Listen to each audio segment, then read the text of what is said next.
It loosens, slips, cracks, and finally falls in front of people who do not have your patience, your compassion, your willingness to make excuses for behavior that should never have been excused. And when that mask falls in front of strangers, in front of new partners, in front of coworkers, in front of family members who once defended them, there is no audience left who will rebuild it for them the way you used to.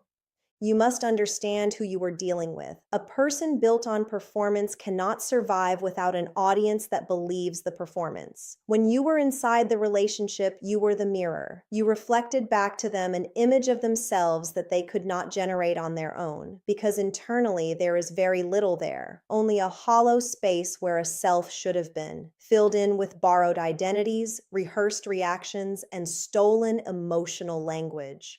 Your warmth made them feel warm. Your depth made them feel deep. Your loyalty made them feel like the kind of person who deserved loyalty. And when you finally stopped reflecting, when you finally went quiet, when you finally walked away or were discarded, something began inside them that they cannot name and cannot stop. And it is the truest form of divine justice that exists on this earth. They began to feel themselves without you. And there is almost nothing there. The silence inside a person like that when the supply runs out is a silence no human being can tolerate for long without unraveling in ways that look from the outside like a series of unrelated misfortunes. This is what God does, in the language of consequence rather than the language of revenge. The next relationship moves faster, burns hotter, and collapses harder, and they cannot understand why. The job they manipulated their way into begins to demand competence they pretended to have but never developed. The reputation they built on charm begins to thin in rooms where charm is not currency. The people they used to triangulate against you begin to notice the same patterns aimed at them. The flying monkeys begin to see what you saw. The new supply begins to ask the same questions you once asked and gets the same gaslit answers. And slowly, the story they have been telling about themselves stops working. And here is the part that will be hardest for you to accept, because your wound still wants the satisfaction of witnessing it. You will most likely not be there to see it. You will hear fragments. You will catch glimpses. You will receive strange messages from people who finally understand. But the full unraveling happens in rooms you are no longer invited into, with people who are no longer your concern.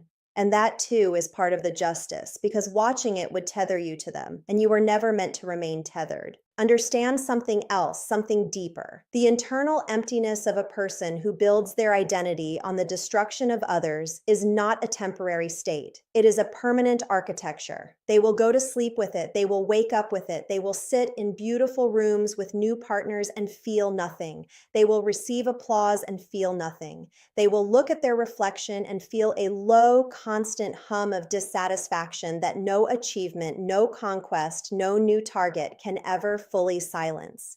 This is not a curse placed on them from the outside. This is the natural consequence of choosing again and again to live without honesty, without accountability, without the inner work that makes a human being whole.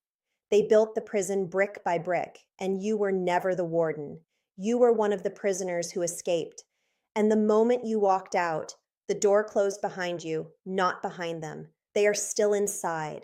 They will always be inside unless something so catastrophic happens that they are forced into a reckoning, and most of them will spend their entire lives avoiding that reckoning at any cost, even the cost of their own peace, even the cost of their own children's love, even the cost of dying surrounded by people who tolerated them but never truly knew them. Meanwhile, something is happening to you that you may not yet have the eyes to see. Your nervous system is slowly remembering what safety feels like. Your intuition, which was systematically dismantled and called crazy and called dramatic and called too sensitive, is beginning to return to you in small, quiet flashes of accurate knowing. Your laugh is coming back. Your appetite is coming back.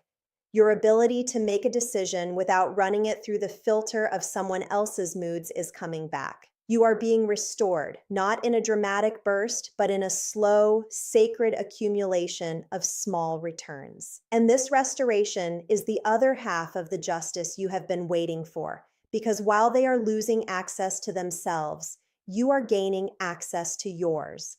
While their internal world contracts, yours expands. While their relationships grow shallower, yours grow deeper. While they perform for strangers, you become real with people who actually know you.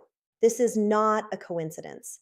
This is the architecture of the universe correcting itself in your favor, quietly, without fanfare, without needing your permission or your awareness.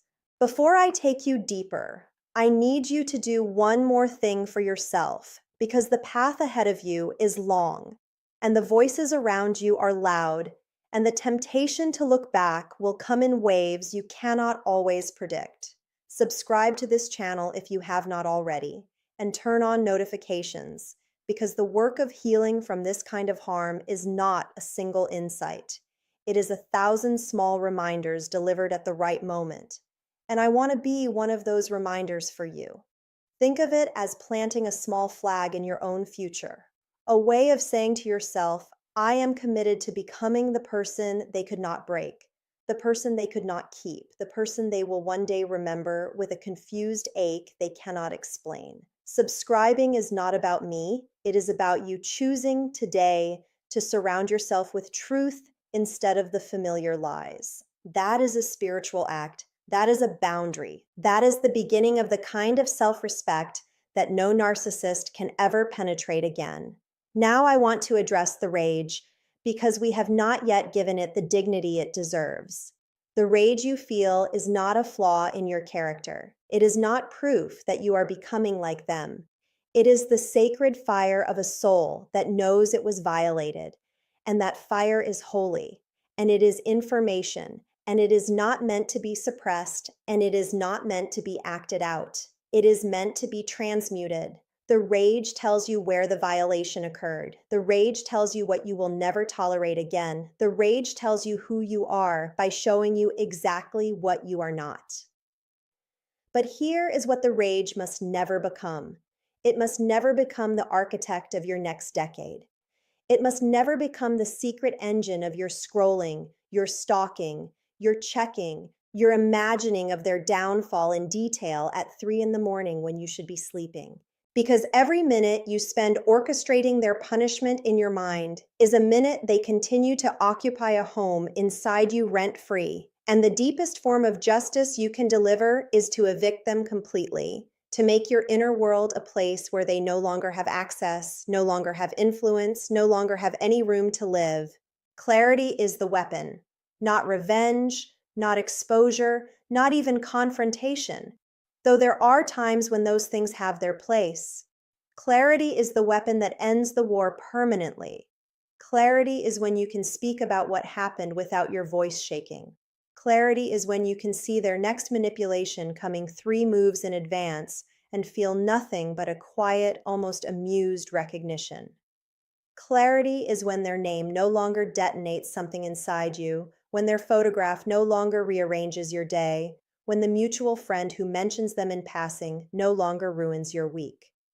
Clarity is what they cannot tolerate, because a person who sees them clearly cannot be manipulated, cannot be hooked, cannot be drawn back into the cycle.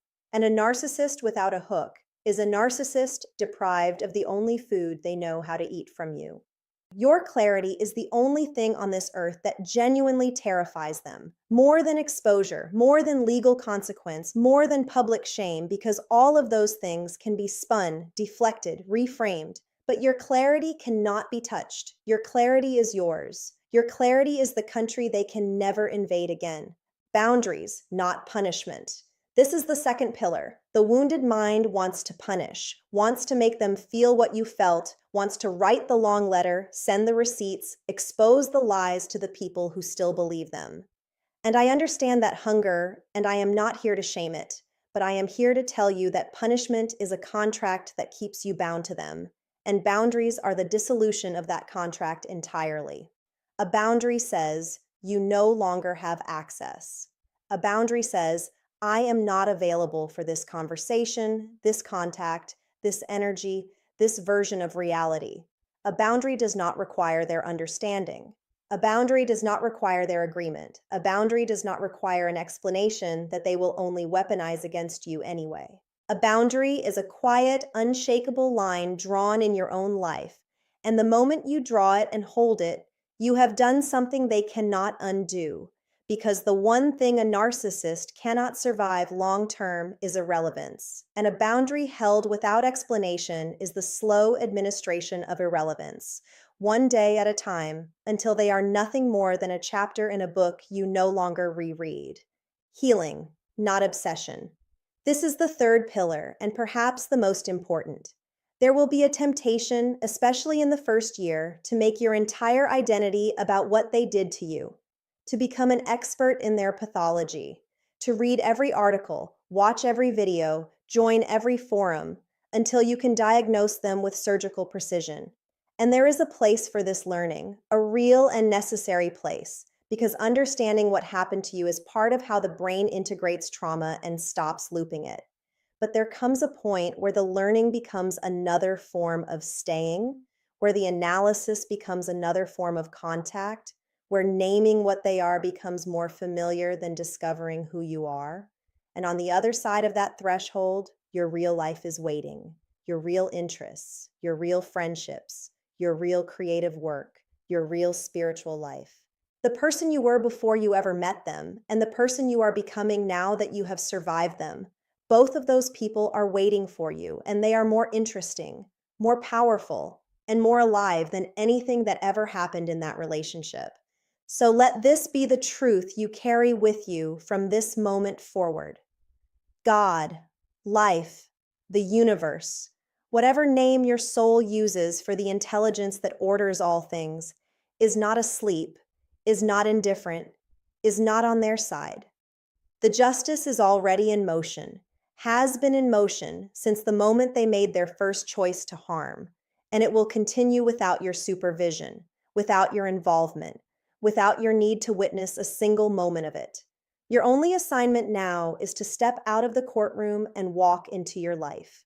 Your only assignment now is to become so fully yourself, so deeply at peace, so quietly powerful, that the version of you they remember begins to feel like a stranger to them because she is, because he is, because you are no longer that person and you are never going to be that person again. You are becoming someone they would not recognize on the street, someone they could not manipulate if they tried, someone whose eyes carry a depth that only suffering survived with grace can produce. And that depth is yours forever, and it is the one thing they will never be able to fake, no matter how many people they fool after you. You were not destroyed. You were revealed. What they tried to break was the false self you had built to be loved by people who were never capable of love in the first place. And what remained when all of that was burned away is the real you, the one who was always there, the one who is reading these words right now and feeling something stir that has been quiet for a very long time. That stirring is your life calling you back to itself. That stirring is your soul saying, I am still here, I survived, and I am ready. Honor that stirring, protect it, build the rest of your life around it. And if any part of this message has reached the part of you that needed to be reached, then make this the moment you commit to staying connected to this work. Subscribe to this channel. Share it with the one person you know who is still trapped in the fog you just walked out of, and keep returning here whenever the old voices try to come back, because they will